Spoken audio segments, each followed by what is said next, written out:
अगर मैं आपसे कहूँ ये गंदा पानी है, इसे आप पी लीजिए, तो पीना तो दूर की बात है, आप ऐसे पानी से अपने घर में पोछा भी नहीं लगाएंगे। पर गुजरात के एक इलाके में न केवल ऐसे दूषित और बदबूदार पानी का इस्तेमाल घरों में किया गया, बल्कि लोगों ने उसे पिया भी और फिर हजारों की तादाद में लोगों ने उल्टियां भी की। नमस्कार, मैं हूँ श्रद्धा राय और आप देख रहे हैं द चाणक्य पे क्राइम कहानी। गुजरात के पाटन जिले में एक इलाका है सिद्धपुर, और सिद्धपुर में लवीना हरवानी का परिवार है। लवीना, जिसकी उम्र 25 वर्ष है, उसकी शादी तय हुई 12 मई 2023 के लिए। घर में खुशियों का माहौल था क्योंकि लवीना की शादी की तारीख नज़दीक आ रही थी। लवीना ने भी अपनी प्री वेडिंग शूट करवा ली और लोगों का यानी कि मेहमानों का घर में आना शुरू हो चुका था। रोज़ की तरह 7 मई 2023 को लवीना अपने घर से गुरुद्वारा जाने के लिए शाम के वक्त निकलती है, पर बहुत देर हो जाती है और लवीना घर वापस नहीं आती है। माता पिता और घर के सभी लोग काफ़ी परेशान हो जाते हैं और उसे ढूंढना चालू करते हैं। लवीना को बहुत देर तक खोज करने के बाद जब इसकी कोई भी इंफॉर्मेशन नहीं मिली, तो परिवार ने ये डिसीजन लिया कि वो उसकी मिसिंग कंप्लेंट पुलिस स्टेशन में करवा देते हैं। पुलिस स्टेशन में कंप्लेंट कराने जाते तो हैं, पर पुलिस को ये लगता है कि शायद लवीना 25 वर्ष की है और अपनी मर्जी से ही वो घर छोड़ के चली गई होगी। हो सकता है कि उस पर शादी का दबाव हो और वो ये शादी ना करना चाहती हो। पुलिस ने अपने मन से ही ये डिसीजन ले लिया और लवीना को ढूंढने में उन्होंने कोई प्रयास नहीं किए। जहां पे परिवार लवीना को लेके काफ़ी परेशान था, वहीं पे पुलिस का एटीट्यूड एकदम टाला मटोली वाला था। और 5 दिन बीत गए पर लवीना की कोई जानकारी नहीं मिली, और वो दिन यानी कि 12 मई 2023 भी आ गया, जिस दिन लवीना की डोली उठनी थी, पर लवीना की कोई जानकारी तक नहीं आई। पर उसी दिन शहर के एक इलाके में नगर पालिका के पाइपलाइन से गंदा और एकदम बदबूदार पानी आने लगा। काफ़ी लोगों को ये लगा कि शायद कोई क्लीनिंग चल रही है, इसीलिए पाइपलाइन से गंदा पानी आ रहा है, कुछ समय में ठीक हो जाएगा। पर ये पानी कंटिन्यूसली गंदा ही आता रहा। कुछ लोगों ने मिल के जाके नगर पालिका में कंप्लेंट की और नगर पालिका ने भी बहुत ही ठंडा एटीट्यूड दिखाया, यानी कि उस कंप्लेंट को सुन तो ली पर उस पर कोई रिएक्शन या एक्शन नहीं दिया। उस इलाके के लोग काफ़ी परेशान हो जाते हैं और मजबूर हो जाते हैं उस पानी का इस्तेमाल करने के लिए।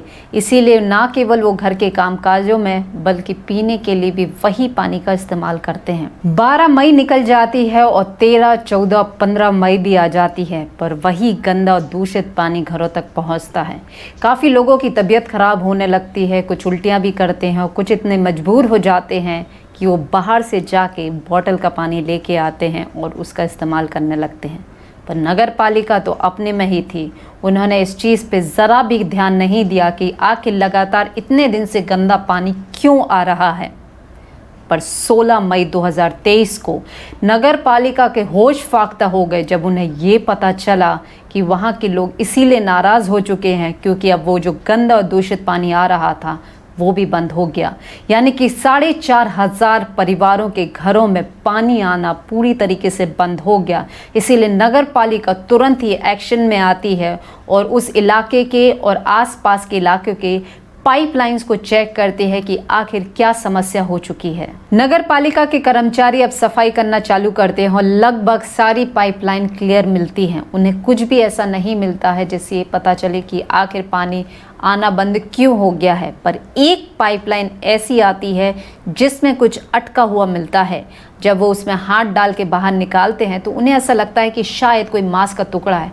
जब पूरी तरीके से वो मांस का टुकड़ा बाहर निकालते हैं तो वो जानवर का नहीं बल्कि इंसान का कमर के नीचे का हिस्सा था, जिसके पैर अभी भी गायब थे और सर का हिस्सा भी नहीं मिला था। और जैसे ही ये खबर पूरे शहर में फैलती है तो वो 4,500 घर जहाँ पे ऐसा दूषित और बदबूदार पानी आ रहा था, हज़ारों की तादाद में लोगों को उल्टियाँ होने लगती है सोच के कि वो इतना गंदा दूषित यानी किसी मरे हुए व्यक्ति का पल्यूटेड पानी को वो पी रहे थे।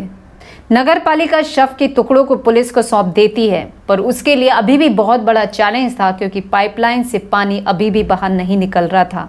तो ये अनुमान लगाया जा रहा था कि शायद सिर या पैर का हिस्सा अभी भी पाइपलाइन में अटका हुआ है, जिसकी वजह से पानी की सप्लाई नहीं हो पा रही है।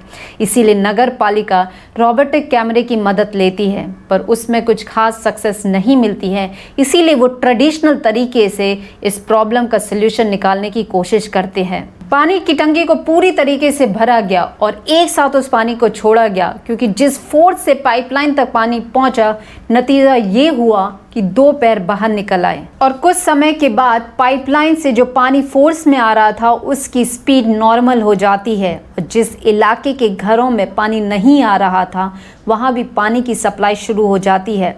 नगर पालिका बहुत अधिक मात्रा में पाइपलाइन में पानी में क्लोरीन मिलाती है, ताकि टंकी, पाइपलाइन और साथ में पानी की सफाई हो सके। वो लोगों से भी रिक्वेस्ट करती है कि 24 घंटे तक इस पानी का इस्तेमाल ना करें। पुलिस को शव के टुकड़ों के साथ कंगन भी मिलता है, पर इससे ये पता करना कि एक शव किसका है, स्पेशली जब उसका सर मिसिंग हो, तो पुलिस के लिए बेहद चुनौती और पेचीदा वाला काम था। इसीलिए वो अपने रिकॉर्ड्स को खंगालते हैं और पता करने की कोशिश करते हैं कि आखिर पिछले कुछ दिनों में अगर कोई गायब हुआ है या मिसिंग कंप्लेंट आई है, तो उस बेसिस पे शायद वो अपनी रिसर्च को आगे बढ़ा सकें।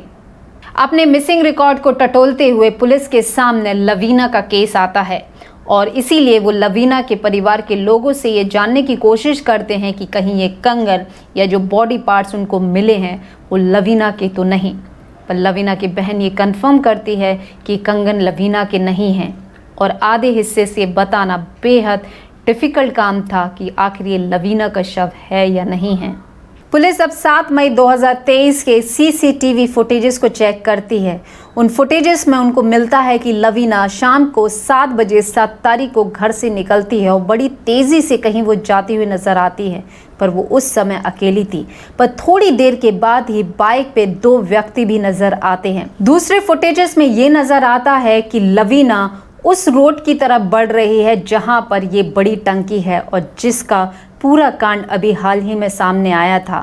वो एक ऐसे इलाके में वो टंकी थी जहां पे दिन के समय भी लोग नहीं जाते थे, क्योंकि आसपास काफ़ी झाड़ियां थी और काफ़ी सुनसान इलाका था। पुलिस फुटेजेस के बेस पे टंकी के इलाके की छानबीन करती है, और टंकी के पास उन्हें एक दुपट्टा मिलता है, और माता पिता ये कंफर्म करते हैं लवीना के कि ये दुपट्टा लवीना का ही है। पुलिस के लिए अभी भी बहुत बड़ी चुनौती थी, क्योंकि इसका सर गायब था और मिले हुए शव के टुकड़े, कंगन और दुपट्टे से ये कंफर्म करना कि किसका शव है, ये पुलिस के लिए बेहद चैलेंजिंग था। इसीलिए वो लवीना के माता पिता का भी DNA टेस्ट करवाते हैं, जो कि मिले हुए शव के टुकड़ों से मैच हो जाता है, यानी कि जो पैर और नीचे का अंग मिलता है वो लवीना का ही होता है।